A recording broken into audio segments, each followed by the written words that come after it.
Here's the fun part. In these ventricles, first, second, third, fourth, they're going to have something called a choroid plexus. Now, when you hear the term plexus, think of a mass of something, okay? So this time, it's a mass of capillaries. What's the purpose of capillaries? Distribute blood. We've got blood coming in, and we've got, it's the area where exchange takes place. We haven't gotten that far yet, okay? But that's what happens with the capillaries. Now, we're going to see that in these choroid plexus areas, these ventricles, we're going to have a special type of cell. Neuroglial ependymma. What? What does that mean? Ha! I know. All these big terms, okay? All you got to do is start taking them apart. Neuroglial.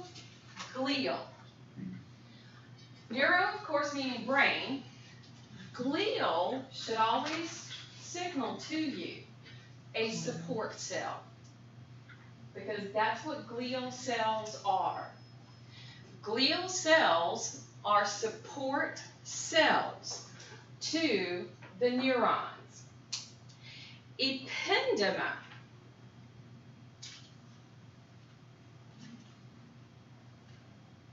Any ideas? Ependymal? No? Do you remember in part 1, studying shapes and types of cells? Okay? This is letting us know the shape and the size. Well, not really the size, but the shapes. Okay? So, those cells, which are going to be almost cube-like, all right, with little cilia extending off of them, their job, produce cerebrospinal fluid. So that tells me that in these ventricles of my brain, I'm going to have cells that are giving rise to my cerebrospinal fluid. This is my fluid that is going to bathe the central nervous system, the brain, and the spinal cord. The way that we get cerebrospinal fluid, it basically begins as a filtrate. Now look at what we have. A huge mass of capillaries. So that tells me I've got a blood supply. Okay? So it tells me that it begins as a filtrate of my blood plasma. Why is it my blood plasma?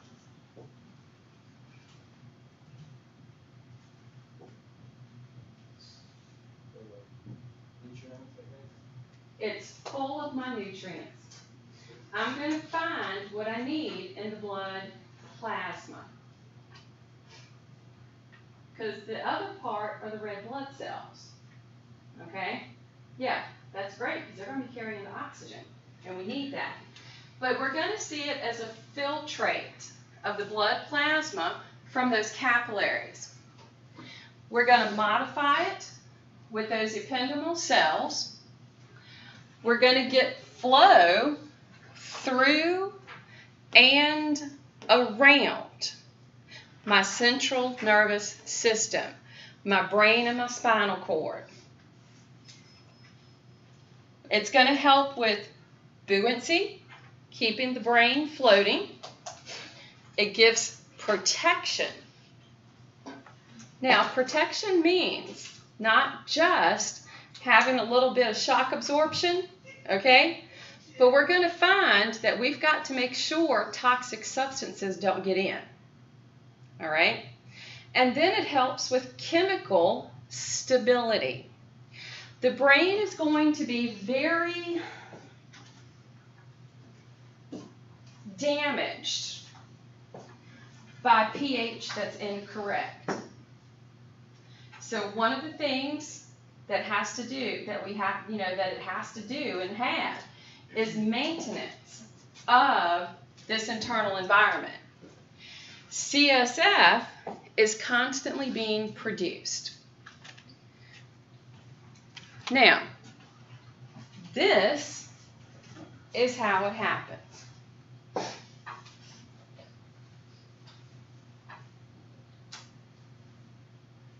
This is how CSF is produced. Is that not the coolest?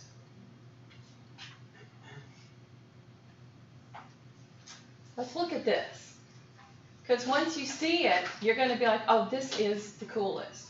Not really the coolest, but it's pretty cool. Okay? Let's start. 1, 2, 3, 4. Let's follow our numbers. Okay? So, in those ventricles that exist, and I have my first and my second, that's telling me this is my lateral ventricle. So my lateral ventricle is lined with this little choroid plexus cells that are present, and I get production of the CSF. Is everybody with me so far? So this CSF, this fluid that gets produced in this ventricles, which if we got one on each side, that's 1, 2. This now needs to flow to my third ventricle. So if we follow the flow, it's flowing through what looks like a little channel type thing, okay, flowing into my third ventricle, where once again I've got my plexus, get some CSF, okay, so now first and second to the third, I'm getting more CSF added, all right, and then from the third I got to flow to the fourth. Is that correct? To the fourth ventricle. So now we're going to flow through what's termed our cerebral aqueduct. What do you think of when you hear aqueduct? Water. Water.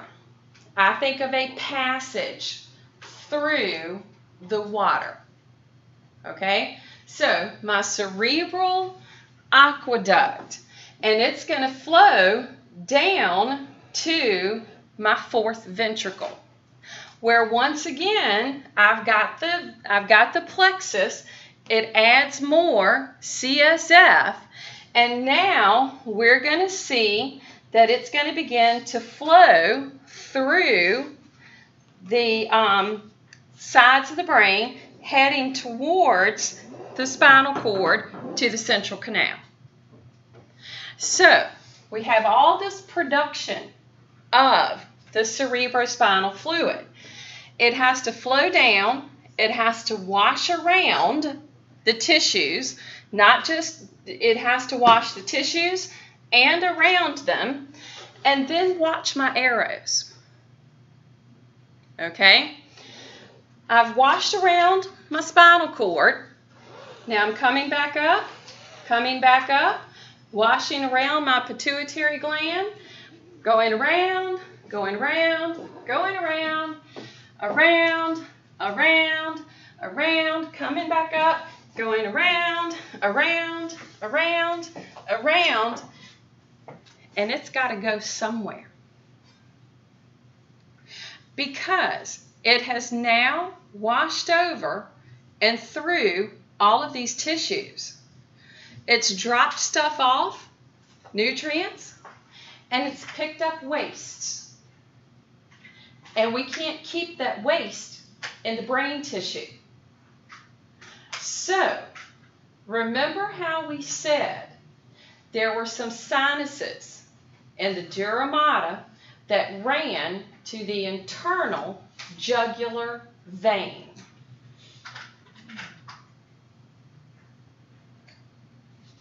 Everybody with me? So as this fluid runs back up, back up, back up, back up, back up, back up, back up, okay, we're going to have sinuses that exist. And they are existing into the arachnoid mata. The arachnoid mata has the connection to the bloodstream. And this will empty into the internal jugular vein and return to the blood to be cleansed. So the fluid's going to the jugular vein? Yes. And all of the waste that it's carrying with it are going to make it to the veins, which are going to return to the heart, and we're going to get it circulated back through the body for cleansing.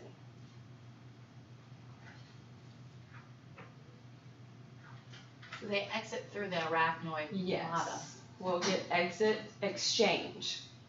Exchange at that point. Sure, the sinuses are in the dura.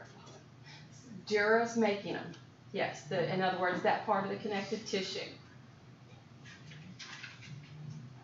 So it goes from the arachnoid mata to the Jugular vein. And the arachnoid mata is where we find a lot of our blood vessels.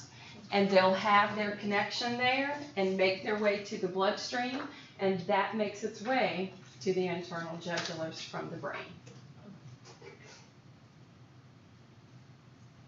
Yes, what's the arachnoid granulation?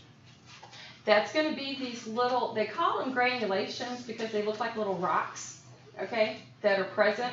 That's the little sinus area that it'll come back to and meet the vessels there in the arachnoid mata and get the return.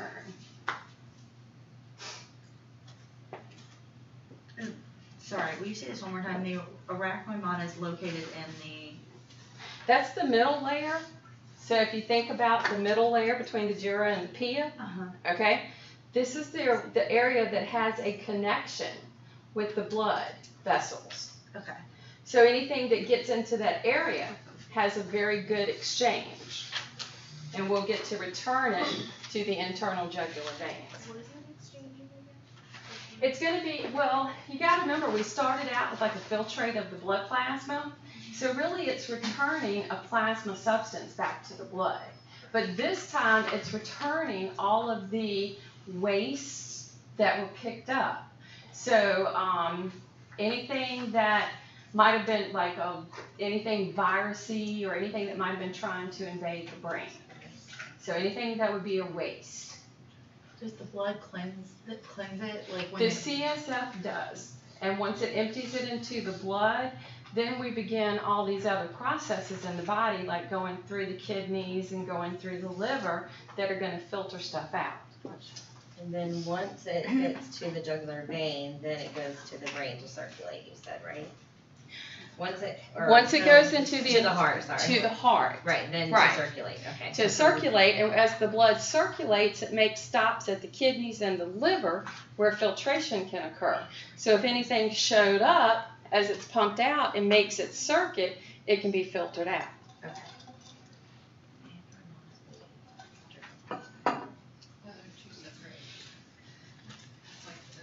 So,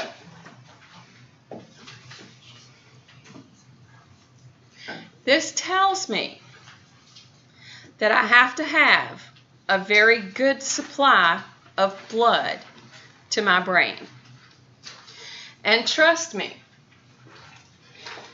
the body is going, here's the way that the body is going to distribute blood and materials.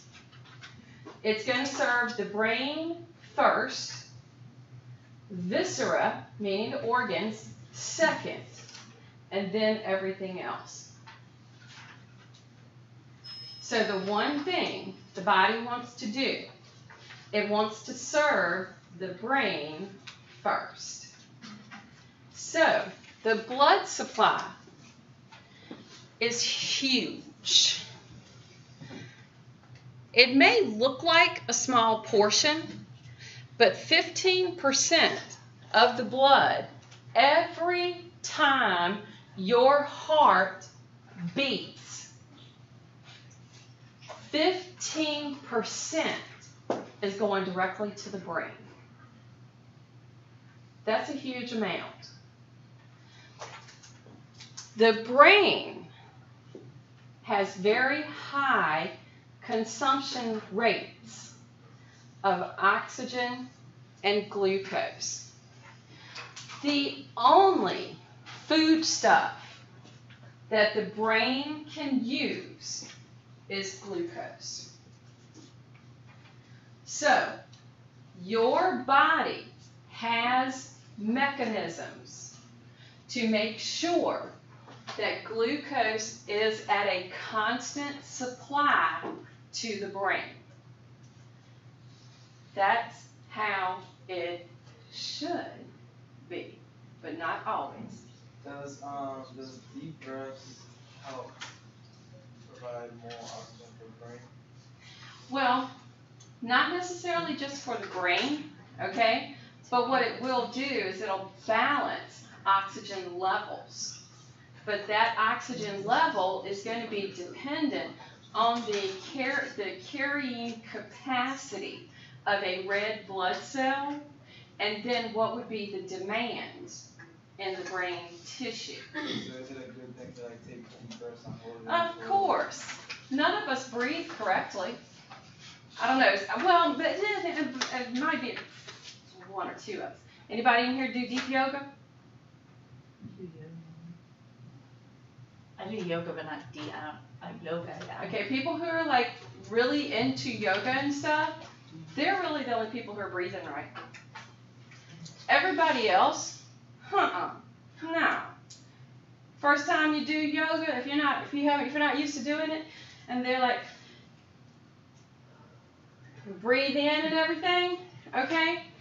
And you're sitting there doing that, whether you're sitting down, laying down, or whatever, it feels like your head is spinning, okay? That's because you haven't been breathing right, and it's trying to balance out the CO2. So it is a good idea to try to breathe right, but most of us shallow breathe. We don't